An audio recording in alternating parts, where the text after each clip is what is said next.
Assalamualaikum warahmatullahi wabarakatuh. Salam sejahtera bagi kita semua.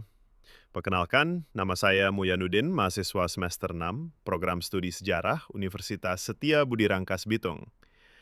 Dalam presentasi ini, saya akan membahas sebuah kajian bertajuk Peran Militer dalam Demokrasi Terpimpin.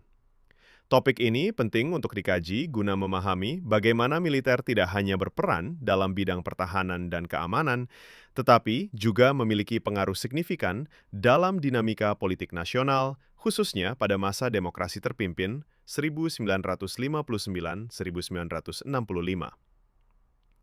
Melalui pemaparan ini, saya berharap dapat memberikan kontribusi akademis dalam memperkaya diskursus sejarah politik Indonesia, serta mendorong analisis kritis terhadap relasi antara kekuasaan sipil dan militer dalam konteks negara berkembang.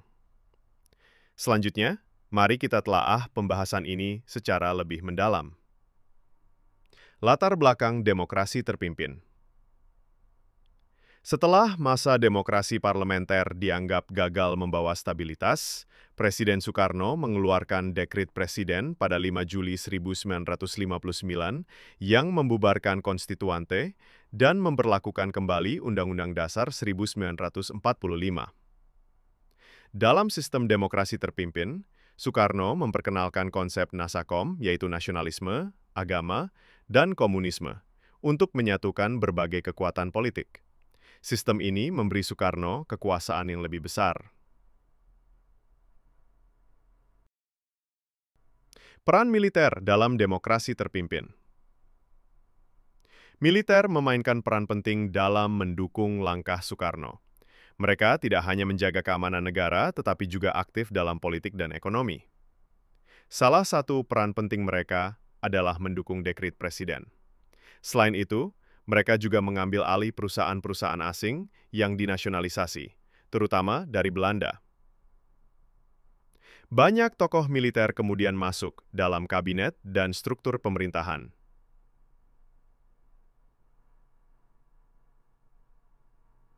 Doktrin Dui Fungsi ABRI.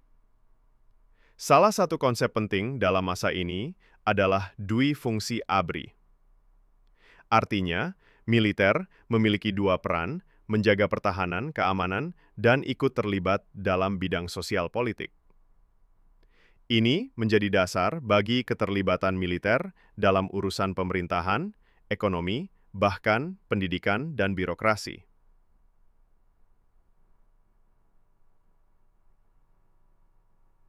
Ketegangan dengan PKI. Meski Soekarno berusaha menyatukan semua kekuatan, termasuk PKI, hubungan antara militer dan PKI sangat tegang. Militer melihat PKI sebagai ancaman terhadap ideologi negara dan stabilitas nasional. Ketegangan ini memuncak dengan terjadinya peristiwa Gerakan 30 September 1965 atau G30S, akhir demokrasi terpimpin. Setelah G30S, militer, terutama Angkatan Darat, mengambil alih kendali negara. PKI dituduh sebagai dalang dan akhirnya dibubarkan. Kekuasaan Soekarno mulai melemah dan perlahan-lahan kekuasaan beralih ke Jenderal Soeharto. Inilah yang menandai akhir dari demokrasi terpimpin dan awal dari era Orde Baru. Kesimpulan. Jadi bisa kita simpulkan bahwa dalam masa demokrasi terpimpin, militer memegang peranan yang sangat besar. Mereka tidak hanya menjaga keamanan, tapi juga turut aktif dalam pemerintahan dan membentuk arah politik negara. Terima kasih atas perhatian dan waktu yang telah diberikan untuk menyimak presentasi ini. Semoga materi yang saya sampaikan bermanfaat dan dapat menambah wawasan kita semua. Jika ada pertanyaan atau hal yang belum jelas, silakan tulis di kolom komentar. Assalamualaikum warahmatullahi wabarakatuh.